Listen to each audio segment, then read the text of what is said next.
Hi everybody, welcome to Gunpla TV. Hey guys. Brought to you by HobbyLink Japan, and today, Ryan, we're going to do a little tutorial.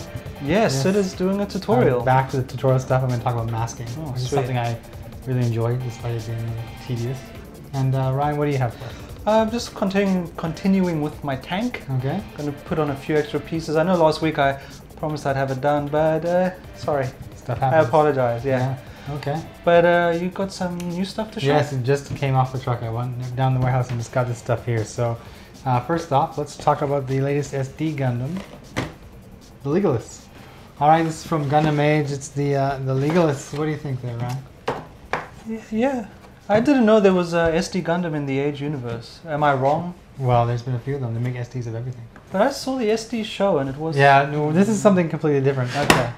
They make the...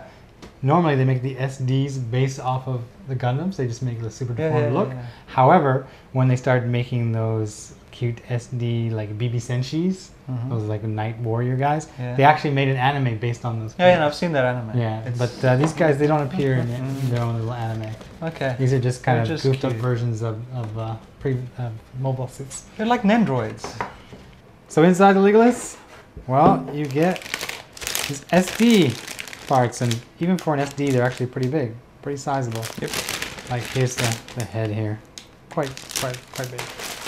But you also get the extra runners with the yellow parts, an effect part here, green, and then you know the 6 polycap balls they'll use, and a couple of parts for feet. So I don't know, the Legilis, it's one of the stranger designs from the Gundam Age. A lot of people are really big fans of it though. So this is the first, I think, kit version of it. Other than the HG, as far as I know. Alright, so after the Legilis, not to be confused with Legolas from Lord of the Rings. Yes. Here's the Gundam Age, also Gundam Age, actual, not SD. Nice box out there. Yeah, this is cool. The Clanche. That sounds funny to me, but I don't know what joke to make about it. Sounds like a SD. Clamps! Alright. I have the Clanche. See? That's why I didn't know what joke I wanted to make. Alright, so this one, you can see it does have this little transform. And of course, we'll open this baby up here. That's attention to detail. So you do get the stand. Bandai is including stands more and more these days, especially with the Age kits, because they all seem to transform in some way or another. And there's the parts for the wheels here. So it can rest even in its flight form on the counter. All right. Standard polycap runner, this is the same one that comes with almost every HG kit. And then the armor parts, frame parts.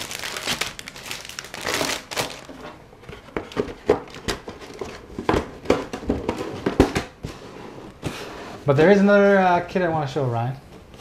We actually talked a lot about this somewhat at the Shizuoka Hobby show. Oh yeah, sweet. Yeah, this is awesome. The Aventador. Aventador. Now, if you watched our Shizuoka Hobby show episode, I spent a lot of time in front of that car.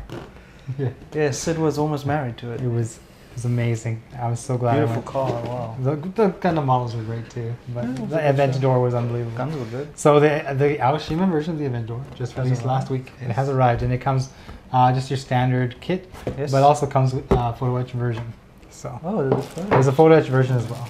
This one it comes with these are masks if you want to paint. Oh, nice. You put on, and then of course the standard sweet body. Sid, does this mean you're gonna? I wouldn't mind a crack at building a car actually, but you know when I saw this, I thought, how can I paint this to look like the RX-782? So maybe I shouldn't be touching cars. Maybe that's a bad thing. Actually, that's a nice idea. Don't you think? Yeah. Like a Gundam. You could probably work. Yeah, it could. Yeah, of course. Here's my bling. Bling. I'd be super excited to see a car out of you.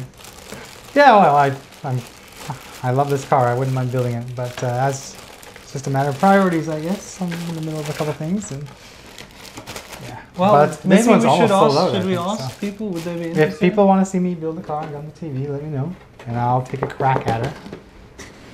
Touch some glue. You're gonna color in the disc brakes. Oh yeah, this would all be painted and everything else. Yeah. You gotta do it right if you're gonna do it. I'd really like to see that. Okay, well, keep so that vote. in mind. Don't vote, just say yeah. Speak. Okay, I'll put this back over here then. Ryan, I know you've got your tank to show, but I think I want to get into the masking first. How's that sound? Absolutely. Okay, let me get set up. It's going to take me a couple minutes to get everything ready. Okay. Alright, so when it comes to masking, there are certain areas of the kits that I almost always mask when I'm painting a kit, and that tends to be the area where there's lots of piping on the frames. Because, you know, let's face it, piping should be a different color, or they should be the color of steel at least. And they should stand out so you can see the detail of the frame that Bandai has put in there. So what I've got are this is the PG Strike Freedom frame. I ordered these parts just for this episode here. And I'm going to try and do what I've previously done, which is try to bring out these piping details through masking. And how do I go about doing that? Well, what I do is I actually spray paint the entire piece first. And then I'll start applying the tape. So that's where I'm going to go start from now, is how to apply the tape on these things. Alright, so I've got everything I need here. And you can see I've got my hobby knife. Careful, it's sharp. I got the pieces that I'm working on. And I've got different widths of masking tape. Now this is Tamiya tape, and it comes in widths from I think 6 millimeters all the way to 40 millimeters. So usually I use the smallest when I'm doing masking. However, there are times when the big one comes in handy. For instance, if we look at this piece, say I don't want to paint the frame, say this color is fine for me, but I do want to get these pipes a certain color.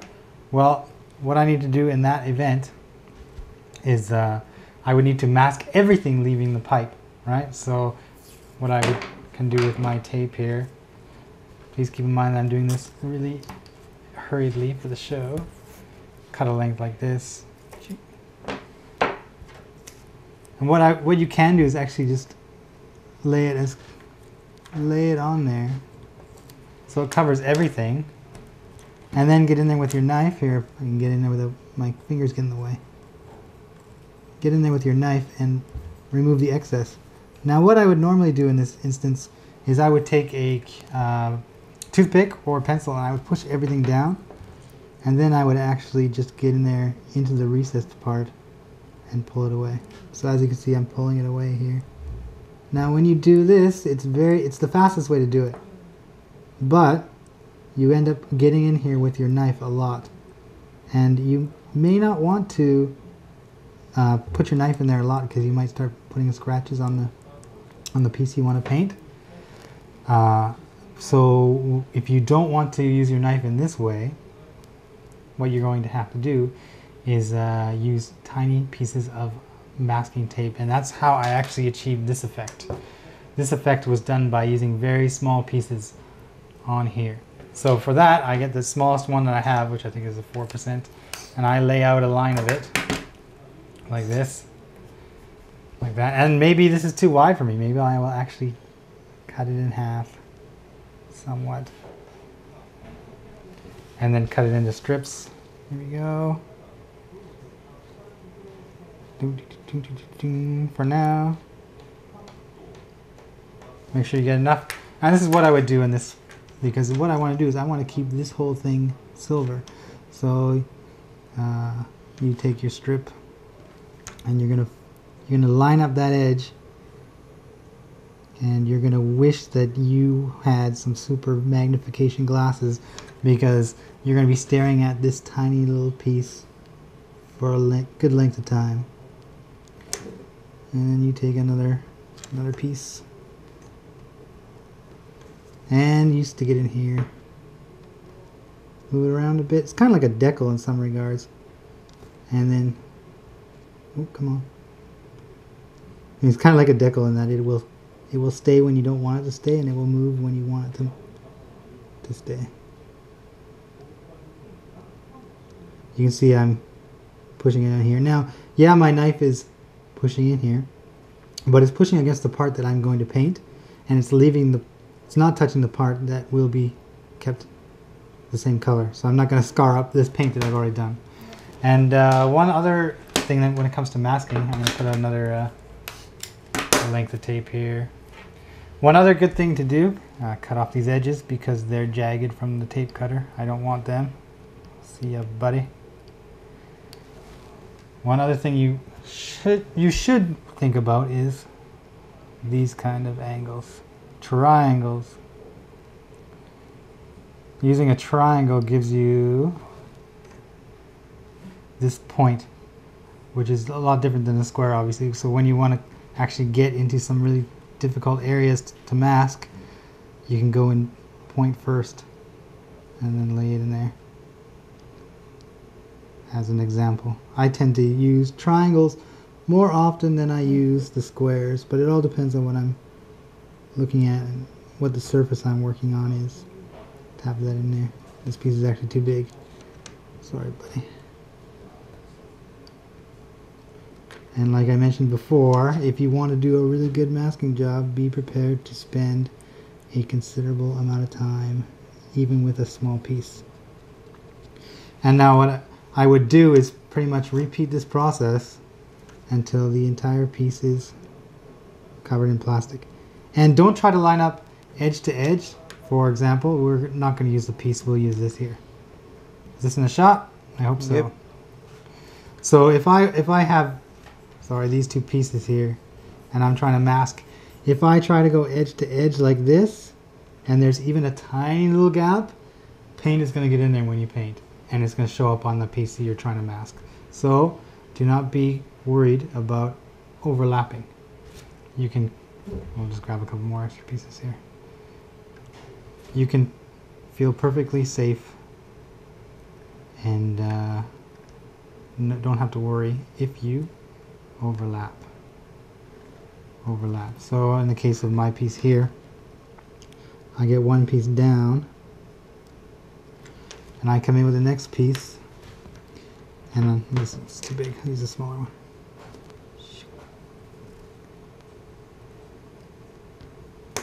I will actually overlap. I'll purposely overlap it because then I know that no paint is going to get in there. Because the whole point of masking is to prevent that paint from getting on. So you got to do your best to make sure you can make that happen.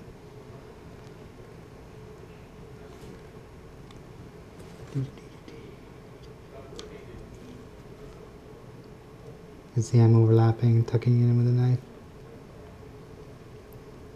And rather than make you watch me do this entire thing, we're just going to stop there. But this is the process. This is how I go about masking. And once I get it completely done, I go over it, even with the eraser on a pencil, and just push it down. And then after that, when it comes to spray, you spray, peel off your masking tape afterwards, and then you'll see if you did a good job or not. Because you might actually have to go back and touch up areas that got some paint in there. Okay, Ryan, I'm going to move this out of the way. And now it's time for your tank. Why don't you show us what you got? I'll get set up. Okay. Okay, Syd, well, I've done a bit more work on the kit, as you can see. Well, last week I showed this guy, so I'll put him over here. And like I said last week, I'm not going to fully attach him yet, because I will probably need to spray these guys separately. Yeah. But yeah, let's just have a look here. I got the side skirts here, which was pretty straightforward. And these guys just basically just clip in here. And then... You don't glue them? They just... Well, I would probably recommend gluing them. Yeah. But for the time being, because I probably want to spray these separately later. Yeah. Just keep them a little bit loose. And then these guys just fit on here. Mm-hmm. So yeah, this kit is... I mean, I did glue on a few pieces here. And these are actually like footstools. Ladder. Yeah. But you can either have them open or closed. Oh, I get you. I decided to have them closed. But yeah, well, this kit is pretty Now pretty you're cool. starting to put all the extra parts on. It looks bigger than I originally thought it would be. Yeah, it's pretty chunky. Oh, that's kind of sad. There's one thing here, like you glue on these like axe and everything. Yeah. But they're hidden under here. Sad. But that's attention to detail. That's Bandai. And here we have the turret. Now I didn't put on the cannons, but these pieces here are reasonably flexible. Oh, they do move. Yeah, they do move. And then you just put this guy in here, slide him in, and you get a rough idea. That definitely looks like a tank to me. What this tank is going to look like. I mean, it's a bit loose, but that's just because of the painting layer later. Yeah. Yeah. Now, next week, I will be putting on some of these guys. You're going to do photo etched? I'm going to do photo etched. Now, I used Scott's Boss Builds episode 4 as reference. Mm-hmm. So I'm going to be trying my first photo etched on TV. Wow. For our fans. Live. A Live. live photo etch session. So I'm pretty excited. I haven't done photo etched before. Yeah, that'll be good. There are two things you do need for photo etched is a Mr. Metal Primer or whatever metal primer you want. Mm-hmm. You will also need special cement, and we have a Tamiya one here which is for photo etched and die cast parts. Yeah, I believe that's the cement we used when we did the episode about aftermarket metal parts. Okay, yeah. This is the stuff. So you can look forward to that next week. All right. So I'm excited. Okay, next week's going to be big. It's going to be huge. All right, Ryan, tank looks good. Yes, thanks, Sid. Good fun there. Looking forward to next week? Yep. Okay. Now let's move on to the questions you got there. Yes, Yeah. First is from Clay Cannon 2. I just noticed that you no longer taking orders for the MG Buster. Why is that? I think I explained this in a previous episode with order stop. Yeah. What happens is we are only going to be getting a certain amount that first time, and if we take enough pre-orders to match that amount, then we shouldn't be taking more pre-orders because we have order stock, right? Absolutely. So once the item comes in, we clarify how many we can get, and we know when the restocks are coming. Then we open it back up, and people are free to place orders again. And Bandai is pretty good at restocking. Yeah, the new stuff they'll restock like as soon as they can. Yeah. So just have patience. Yeah. Great show, Sid and Ryan. Gunpla TV really inspired me to do plow models. By the way, how do you know that there will be model conventions here in Japan? I can't read or understand Japanese. That's why I keep on missing these kinds of events. Thanks again.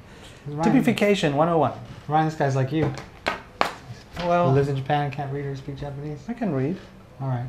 That's it. To answer his hurt my question about how I feelings. knew about these conventions, hobby magazines. They always advertise in the magazines. There'll be like a Gundam news report kind of in there, and I flip to that section and I read, you know, what's coming, what's rumored, and any shows that are coming. Well, the big shows, Tokyo Hobby Show, Tokyo Hobby Show, Shizuoka, and we always mention those on our site, like 2 months before the time. So keep an eye on HLJ.com as well. Yeah. But the small stuff like there's Wonderfest and there's Kata Hobby and there's a few other ones. But yeah, they're usually in the hobby magazines. And I think if you go to like Gaijin Pot or some of the English language newspapers, they sometimes have an event section. Okay. So keep an eye out there as well. Or email Sid. No.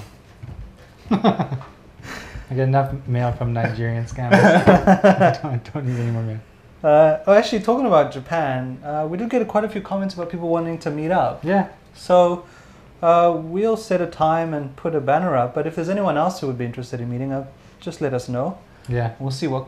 There's a few people saying they're coming towards the winter. So, of course, it's all up. And there's no dates set or anything. But if we get people coming around a certain time, we'll see if we can set something up. And if we get enough feedback, well, we will do it. Hey Sid, what do you think about the coming anime adaptation of the manga adaptation of the original Mobile Suit Gundam Adaptation? Question mark? I'm talking about Mobile Suit Gundam Origins. Thanks, and more power to Gunpla TV. I'm actually looking forward to Origins a lot because Origins got the older suits, you know, the Origins, the very first suits, as opposed to some of the stuff like Gundam Age, which the designs are moving further and further away from the stuff I've come to know as, you know, the ARC-782 and those kind of Gundams. So I think the Origins, going back to that kind of idea, that kind of story, but with modern day animation techniques, is going to be amazing. Oh, that's a good idea. Yeah, it's a really good idea. That's a really good idea. Wow, I got a great idea. Let's remake something we made 20 years ago. Even more, no? With computer effects. Nobody's ever done that before. In HD. Yeah. 4K. For PlayStation 4. Okay. Next. I'm currently saving up money to go to Japan. No word yet on when I will be able to, but it is my dream. Well, Richard, 1701 Abel, that's a nice dream. Yeah. Everybody needs a dream. Yeah, no, if you come to Japan for a holiday, it's a blast. Yeah, as a tourist, this country's amazing. All the food, all the goodies. People everywhere. If you're into Gundam, it's just paradise. You can be drinking Gundam Pepsi every day and smelling like roses. Or drinking alcohol. You can get it in vending machines and drink at 9 o'clock in the morning on the train. Beer is pretty cheap here. Yeah, that kind of stuff's pretty cheap. It's not too expensive. Just keep saving. Next. Is it me or is it weird how after every episode Sid and Ryan look more wasted? Is that like tired? Wasted as in, or wasted as in really tired. I gotta admit that the summer takes its toll on me. Yeah. I sweat all day, and while I'm working, and I go home and it's hot, so I'm sitting in my home, my air conditioner on, and then when it's time to go to sleep, I turn off the air conditioner, and it's still 30-something degrees, and I'm sweating, and I don't sleep very well. Yeah. So that explains. Summer sucks. But okay, sometimes, yeah, I'm wasted, but yeah, not on TV, not at work, but ever. But it's just mostly the heat. Yeah. Yeah. But yeah, I mean, a few people have said we look tired, and I got a haircut, so I'm trying to look all. We're all getting older. I mean. Yeah. You age pretty quickly. Watch episode 30 and then episode 80, and you'll see a change. Compare episode 1 Syd to episode 30 and 40 Syd, and 85 Syd, and we'll see where we are. Age. Not Gundam age. No. Hey Ryan and Syd, love the clear Blitz and Gundam tank, looks awesome. To Ryan, I'm from South Africa as well, born in Durban, raised in California. My question is, do you go back to South Africa and do you see a presence of Gundam fans there? I know when I go back, my family in Durban and Joburg get confused when I explain Gundam. Sci-Fi made it there, but it doesn't seem to like Gundam. Doesn't seem that Gundam. I have a question about that question. I have a question about that question. You do? Liberty I'm going to assume that Joburg means Johannesburg. Yes, Johannesburg. Is it slang amongst? Well, no, in South Africa it's just called Joburg. Yeah. Or Joey's. Joey's. I'm going to Joey's. Well, to answer your question, no, there's not much Gundam at all. Yeah. But then again, I mean, I went to one hobby show. I was there about 3 months ago. Mm-hmm. I went to see my family in Cape Town. Had a great time.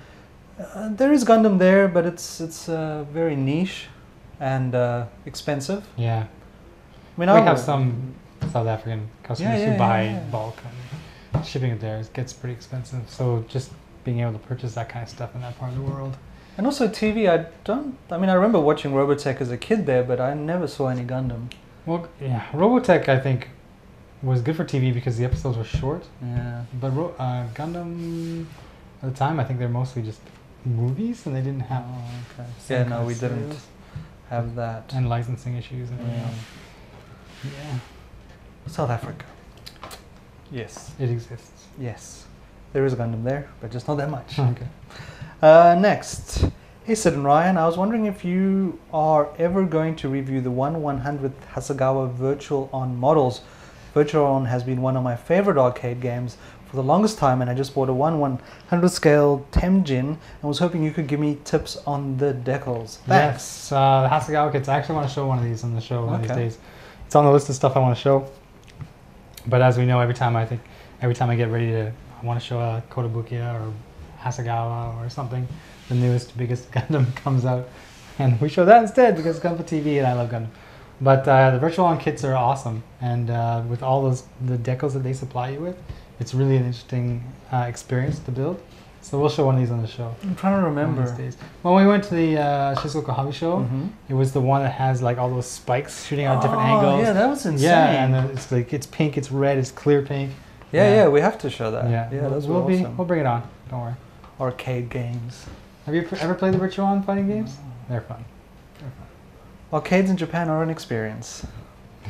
their own little world. Yeah, it's crazy. Okay, Syd and Ryan, I have a question for the both of you, but I'll start off with Ryan. Ryan, your work on the Millennium Falcon is really nice and beautiful, and I can't wait to see it fully finished. Me too. Yes, and it will be, as it is slowly starting to cool down. I know. We will be like roses. It's actually pouring rain right now. It's so cool. We're having a lightning storm right now. We're like sunflowers, just we'll bounce back. Okay. As for the question, since you're a Macross fan, is there by any chance, will you build a Macross kit either from the earlier Macross VF1s or the newly Macross Frontier VF25s? I'll just read the whole question and we can get back to it. As for Syd, your Gundam custom job is really nice, beautiful, and looks quite unique, especially on the Gundam Musha. For the question, will you be building MGX XS Gundam or the MG Zeta Plus C1 type? As both of these MG kits are pretty nice. As always, keep up the good work, and many thanks for a tutorial given on Gunpla TV. Okay, Yeah, you go first. You know, the Macross kits are tough. If we're talking about the Bandai 1/72 scale kits, They're tough. They were tough. And but there's Hasegawa glue and paint kits, much like the kit you've built. the kits I love the most are the ones that actually do transform. And Syd once did one, but the transformation process, it's not like a toy. Like I'd rather buy, like we have really super like itchy $100 the Yamato like $100 the Yamato kits, which are beautiful. I wish they'd do a the SDF one, but for, you know what I mean? Yeah. So you could actually build like an SDF one, but have your VF1 or your VF25s. What do you think? But I'll think about it, because there has been a lot of love for Macross. Yeah. And I should actually give it a go, because I do seem to be the only guy who talks about Macross. You gotta go with what you love, right? Yes, that is true, Syd. And you? Well, I like going back to Macross here. I like the kits. There's a lot more involved in some ways than Master Grade kits. You're really building something that's meant to do a lot of things when it transforms. It's just that when you actually get to the moment of transforming it, it's so complicated. When I was first doing it, I was like, oh my gosh. You know, I thought some of the Master Grades are pretty difficult to transform, but that three-way transformation of the Macross kit was something else. But if you've never experienced it, then you should. Yeah, you should do it. And I want to do it. Also, like, I have all my kits around my desk at home, and I like to play with my stuff. And like, if something is too gentle, like if you know what I mean? Like if I see a really cool like Macross kit there, I want to like do the transformation and without fear. True. But we'll see. We'll see. All right. Do you want to? The Gundam XS. I want to build anything. I haven't built it yet. It's big. It's massive. But it's not necessarily something new that we need to show on the show. Also, if I do build it, it'll be for my own little project. Okay. But the C1 Zeta, I've actually built a Zeta, so I don't see myself going back to that kit anytime soon. Maybe not ever. I mean, next thing you know, we got an RG Zeta coming in a couple months. So that would be what I'd be interested in more than the older Zeta kits, because I've already built one. Makes sense. I built the A1 test type or something. Yeah, orange. It's orange. But yeah, thanks very much for your questions and your praise. We do love praise. More than questions? Benjamin Peck. This is from Facebook. For Syd and Ryan, Gunpla TV. Dear Ryan, I have been playing some of the old cheesy 80s songs and came across a band called Black Lace. Remember Agadu? Agadu? Agadu. And the guy who plays the axe guitar looks quite a lot like your good self, me. Actually, we'd not. What do you think? You could always ask Syd what he thinks. Keep up the good work. You know what I think. And show us the episode 100. I regret this question now, but yeah, no, you don't regret the question. What you regret is showing me the picture from this question. See, Ryan just showed me this question, and then he typed in the Google Black Lace Agadu, and he showed me the picture. And what's this guy's name? Benjamin Peck? Benjamin Peck, you're a very observant You are not astute at all. Because I totally disagree with when I saw that picture of the guitarist, you know, pre-haircut Ryan here. No way, I did not have a mullet. I totally deny that statement now. I'm just saying that, I think, like, Ryan just got his haircut like 2 days ago, and I think it might be because he read this question. No way. Because this question was days ago compared with the picture reason I got the haircut actually was because a few people have said we're looking tired, Syd. We look wasted. We should both get haircuts. Well, I don't think the haircut's going to take the bags away from under my eyes.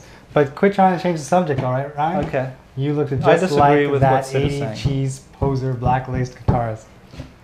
You know, I really want to listen to some 80s music right now. What's wrong with the mullet? That's what I say. Yeah, Chuck Norris had a mullet. I mean, Steven Seagal had a mullet. I'm Canadian. We played hockey with the hockey hair. Mullet, Yarmir Yager, 6 Degrees of Kevin Bacon. We just keep going. Like the mullet. The mullet used to be cool. It had its time, but that doesn't mean it was cool. There was a time when it was cool. Who was that achy breaky heart?